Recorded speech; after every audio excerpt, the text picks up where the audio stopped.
Remove the water tank from the steamer and pull out the silicone plug. Pour some water into the tank. Plug the water tank when it is full filled with water. Make sure that the water tank is well sealed. Install the water tank to the steamer and make sure it is well installed. Plug in and connect the power supply. Turn the steamer on and the indicator light will become red. The steamer will preheat in 1 minute.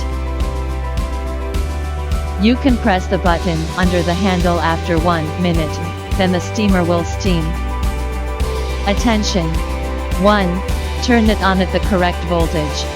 2. The steamer will not steam if the water tank is not properly installed.